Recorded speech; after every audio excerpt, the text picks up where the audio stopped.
What is demand barking and what can we do about it or should we do about it? Welcome to the Positive Post in Conversation. I'm Zazie Todd. I'm joined as always by my friend and colleague Kristi Benson. Hey Kristi. Hello, how are you? Good. How about you? I'm good.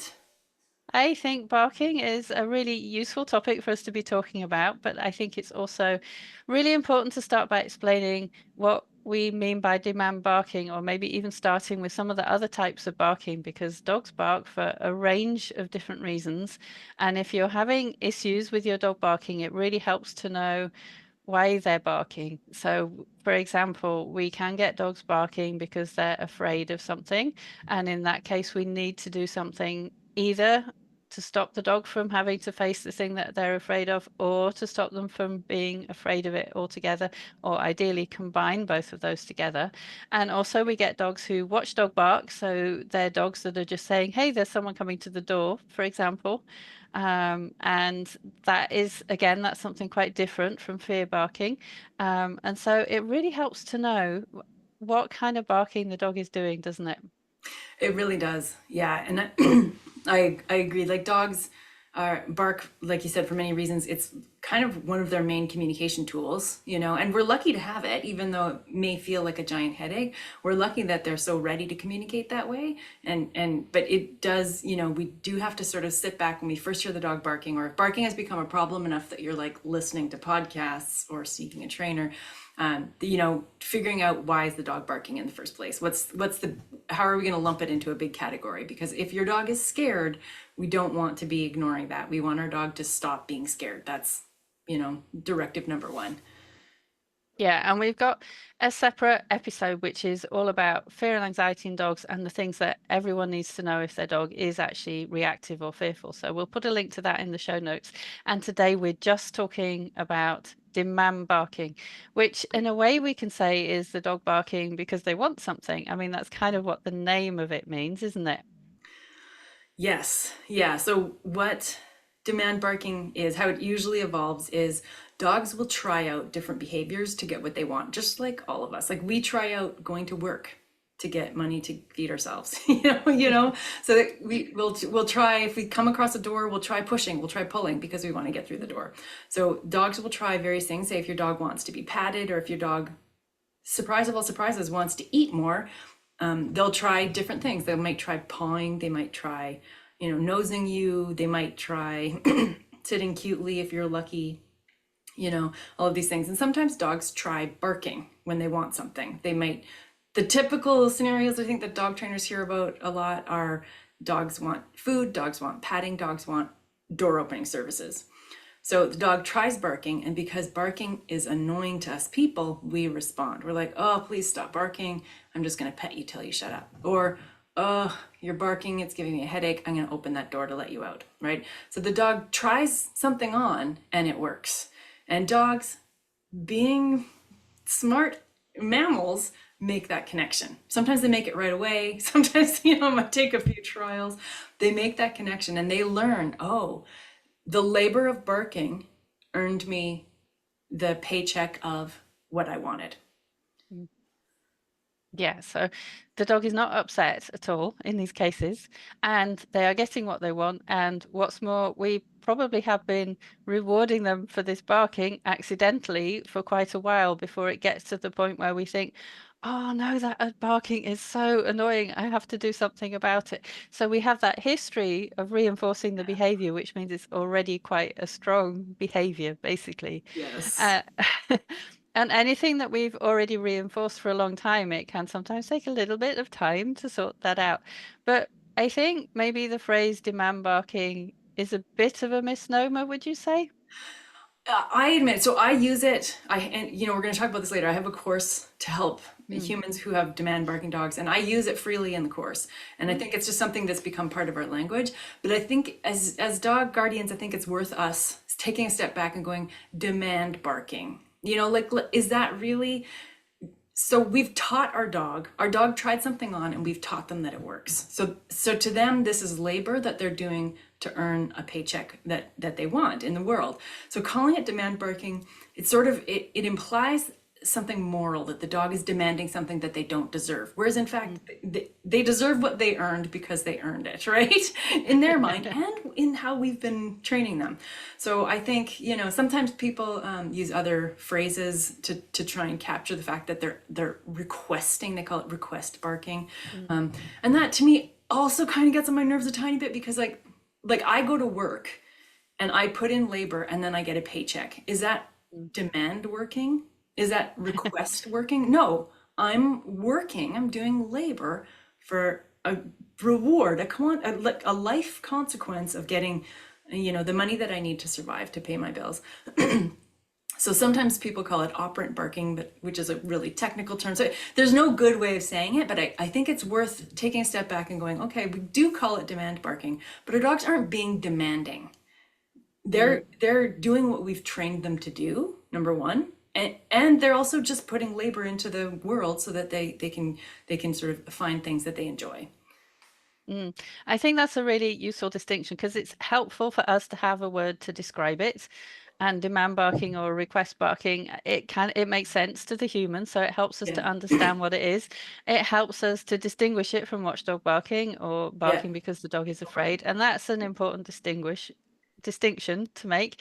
But at the same time, of course, we have to see it from the dog's perspective. And actually, here is a behavior that we have been reinforcing them for. We have basically taught them to do, Yeah. even if we haven't noticed that we've been teaching them to do this. And I Totally. think some of the things dogs do that we find annoying, quite a few of them actually are things that we have accidentally taught them to do. And Yes. we didn't realize that we were teaching them to do this.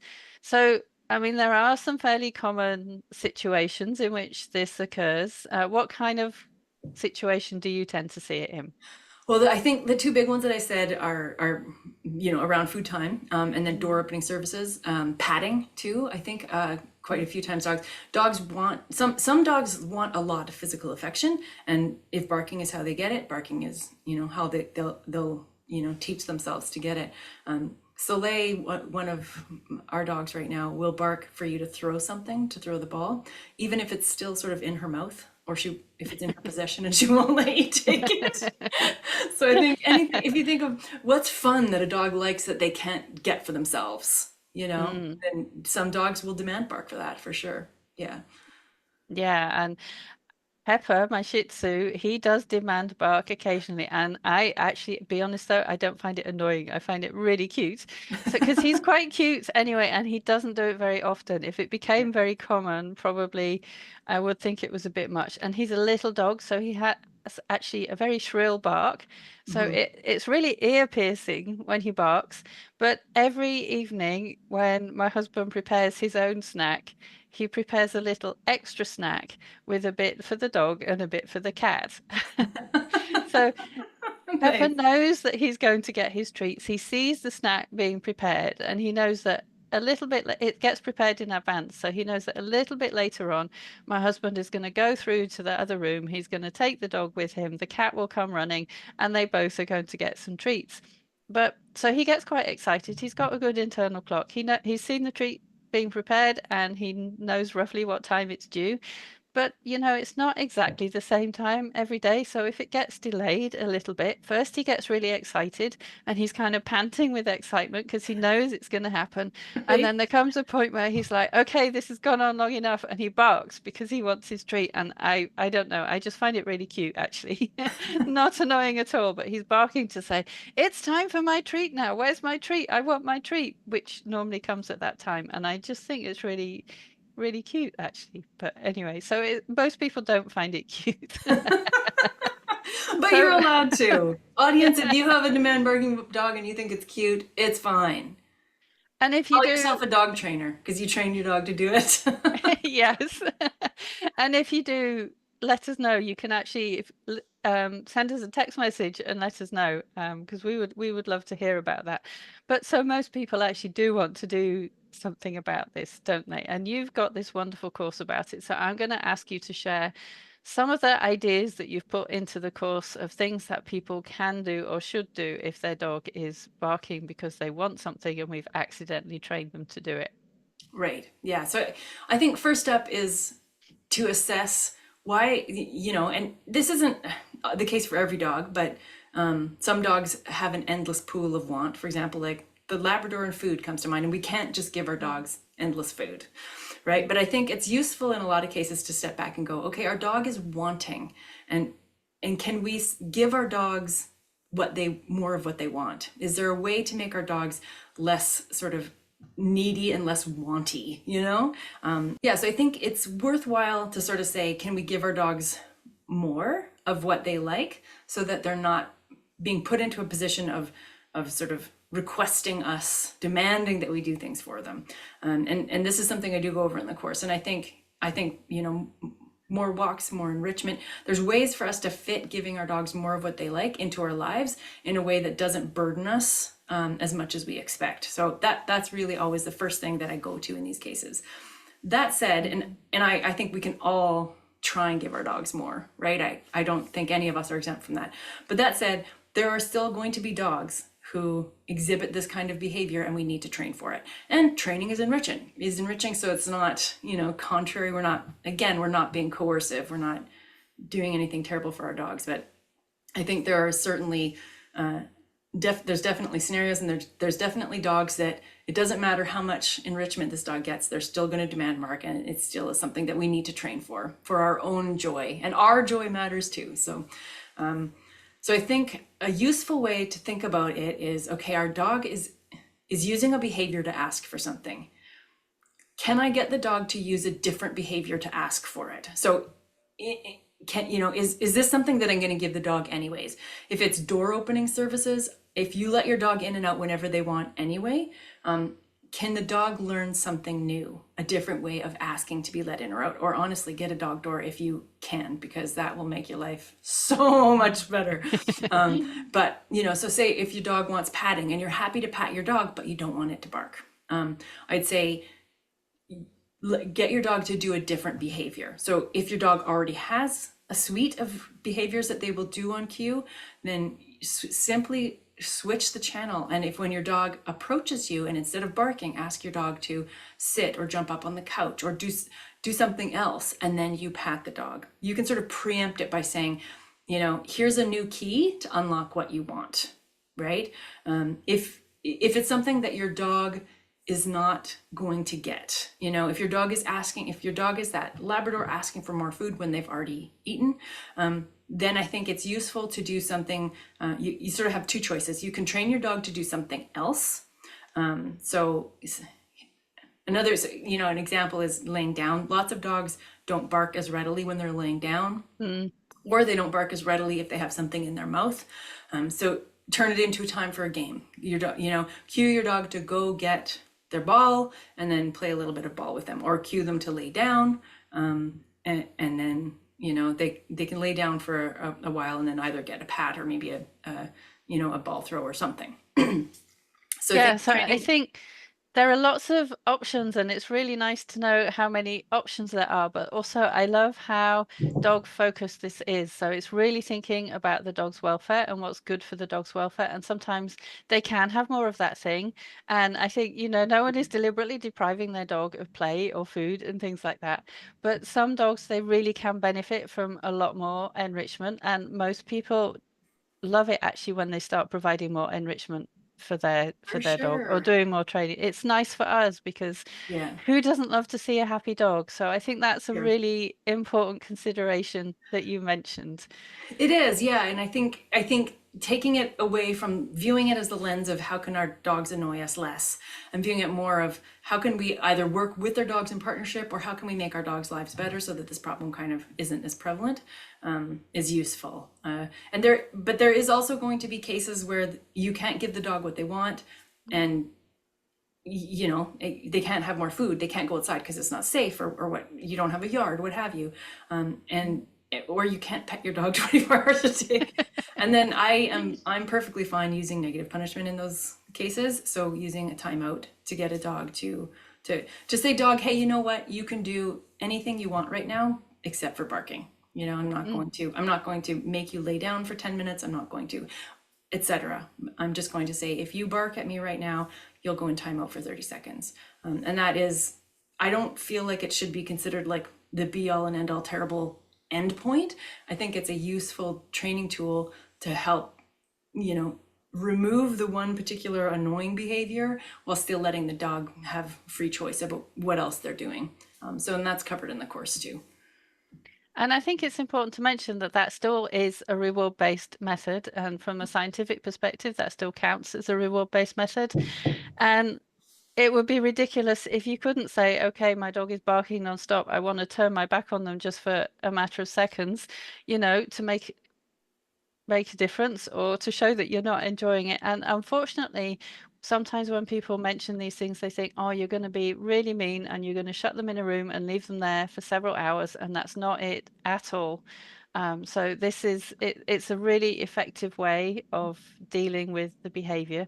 And we're also working within an environment where we're thinking about what the dog needs, what the dog wants, what the dog can and can't or safely have or have from our perspective and point of view as well. So For sure. you talked about different behaviors that people might decide. Can you give me some examples of different behaviors? Because I think like I wouldn't actually enjoy being barked at because the dog wants petting, but I love it when a dog comes and leans on me because they want petting. So For I sure. think that would be really cute. And a lot of people like to teach their dog to sit to be petted or even just to sit to request anything. And I think for a dog to be have a way of asking for things that they need, that's a really useful skill for a dog, isn't it? For sure. Yeah, I agree. I think sit is a super easy one. It's easy for a lot of people to train, either with luring or you can, some dogs sit all the time so you can capture it. Um, I think some dogs will still bark when they're sitting. So it might not, I guess you have to be looking for a behavior that your dog will do sort of and not bark at the same time, when you're considering their behavioral repertoire. Some people love training a hand target. It's very easy. Some people don't like dogs bopping their hands all the time. So it's sort of really up to you and how you want to be interacting with your dog. If your dog likes doing something, then put it on cue. It's why not? Yeah, I think a downstay is one of the go-tos because it's also relatively easy to train. We've got really good training plans for it. It's easy for most dogs if they don't have mobility stuff going on, and it parks the dog for in one spot for at least a little bit of time. And like I said before, most dogs won't necessarily bark when they're in a downstay for whatever reason. So I use downstay, I use sit, but I think if you like your dog like pawing you, or like you said, laying close to you, or jumping up beside you, or spinning, or all of these, anything that it seems to me if you've already trained your dog to do something, getting your dog to use that as a request behavior makes a ton of sense because it's less labor. And if you're already annoyed at your barking dog, less labor seems good. If you like training or if you're ready to train, honestly, a downstay is, I think, kind of the nicest and easiest, or a sit stay, or those are the ones that seem sort of easy to me.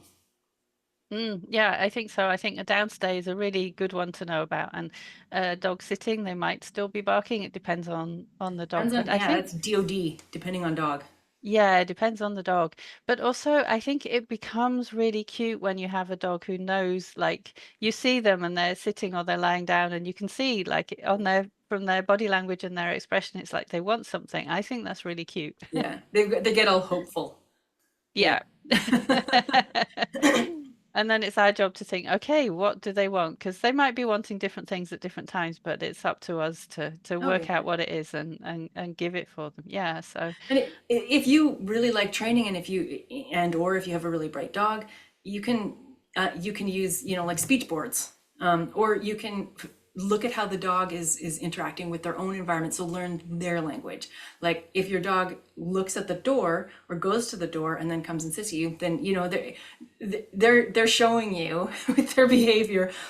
Archer will come up and sort of go past and then back up, boop, boop, to be patted in a certain spot. He knows he wants to be itched somewhere, so he'll position himself, hopefully, in an area where I can reach my hand out and scratch him. So, I think watching our dogs and learning from what they're saying is useful and fun. absolutely. Yeah. Yeah. Yeah, So we use like Sully is quite a demand barker, an operant barker, and so we use a downstay, with feeding time, because we do feed our dogs all together, or I mean, the livestock guardian dogs, we feed them. We have fed them separately when we had sled dogs, but the sled dogs were always quite comfortable being fed Mm. loose. So we would feed them all together. And Sully was the only barker really of that group. So we would have her do a downstay.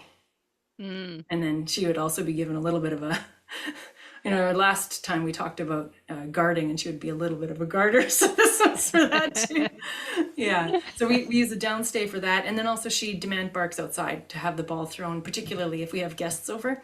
So in that we use negative punishment. So, and she's very bright. It took like 2 timeouts, and now we just give the warning cue occasionally, and she'll be like, "Oh, okay, now's not the time for barking. I'll go find my own stick." Yeah. So she doesn't have to like do something for us in that moment. She's free to go do what she wants in the environment. Mm. Yeah, I think that's really, really nice as well. And of course, I guess it's more often when people are there. Is it more exciting for her to play fetch when there's I other people there? Do you think that's why? Yeah, is that that's a question. I don't know. Maybe I suspect it probably has to do with reinforcement history more than, Mm. she gets stuff thrown for her a lot. Mm. So, but maybe when people are around, if she barks a couple times more, we're more likely to throw something to shut her up, because we're like, oh, Mm. we're talking. So it might be sort of like an antecedent thing. Yeah, Maybe, I yeah, don't know. yeah. Yeah. So demand barking is happening because basically we've trained the dogs to do it, and so we're now no longer rewarding them for doing that, but rewarding them for some other behavior instead that we would like them to do. I think that's the general principle, really. Yeah, and I think the other piece of sort of advice or conversation that I think it would be useful to have about demand barking is extinction. So I believe a piece of advice that you might hear is ignore it, and it will go away. And if your dog has only tried demand barking on once or twice, then that might work, right? So essentially just stop reinforcing the behavior. But if your dog has a long reinforcement history, like if it's an adult dog that came to you as an adult and has this sort of ingrained behavior, or if you've realized through sort of looking into it that you've been rewarding the dog for a long time, then what will almost certainly happen is a behavioral process called extinction, where the dog will try even harder.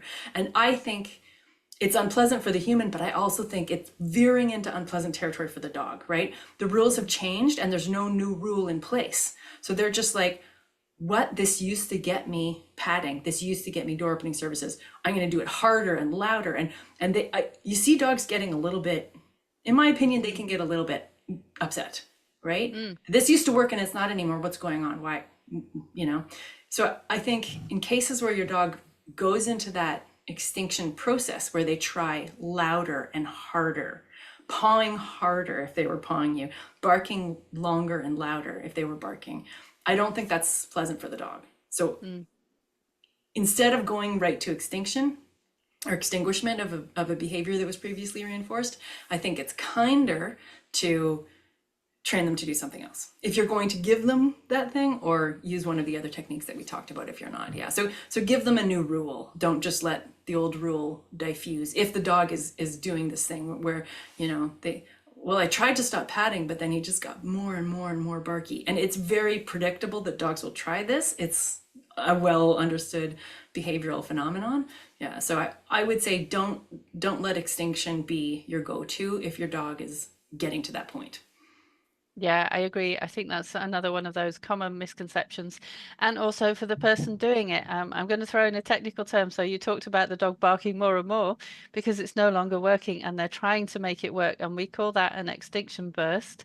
And Mhm. I think people can find that really frustrating. And also people will often give up at that point. So Yeah, it's really much better to think about what would I like the dog to do instead? And how can I train them to do that instead of this yeah, behavior? As well as making sure that they're within reason getting the thing that they want or more of the thing that they would like to have. Yeah. for sure. So you have a course about this. If people want to know more about the course and learn about it, where do they go? So you can go to my website. I have all of my online courses on my website. And the course is called Peace and Quiet, a new normal for demand barking. There we go. I put, for the people listening on the pod, I put that in air quotes. A new normal for demand barking dogs. So that's up at my website, and you can read about the course and sign up for it right at my website. And that's kristibenson.com. Yes, And kristibenson.com. we'll put that link in the show notes. And awesome. So thank you for telling us about that. And if your dog is a demand barker, I hope this has helped you. And do write in and let us know, or send us a text message and tell us what your dog demand barks for, because it would be Oh, really fun to know. I forgot to say this earlier, but there's CEUs available for the course, both through CCBDT and PPG. Perfect. That's really good. Good information. Thank you. Sorry, I forgot to ask about that. Okay, so it's time for the book section. What have you been reading? Okay, so I don't even remember how I found this book, but I found it and I listened to it as an audiobook. It's called Spoiler Alert, You're Gonna Die. Unveiling Death One Question at a Time. And it's by Jackie Purcell and Courtney Finn. So again, that doesn't usually work, but Yeah, I can see it. yeah. Cool. So it was written by, I think, I finished it a couple weeks ago, but it was written by, I think, a coroner. And it was like a question and answer thing. So it was sort of like people's your curious questions. If you had, free will to ask a coroner whatever you secretly wanted to, about what happens to your body when you die, what happens, naturally, but also what do coroners do, what do funeral directors do, how does embalming work, what happens with your possessions and your family and all of this stuff. So it sort of has this very interesting, it feels kind of like, oh, we shouldn't ask that, but yeah, I have been curious about that. Going through that, and the authors are very gentle, so it's not like a upsetting read, but it's more of an interesting walk through from a very gentle perspective of what the people are doing with your remains and with your body, and how death works and how decomposition works, and then what can you do with your body after you die. And it was very interesting, and it ended with this sort of discussion about what would a coroner and sort of the people who handle death, what would they prefer you to do, like what, and they're, so having information readily available for them about how you want your remains treated, and passwords, stuff yeah. like this, right? that don't wait until the reading of your will, for all of this stuff. So not only was it just like an interesting read, but it was also kind of made me think, oh, this is probably something that it would be nice to think about a little bit more.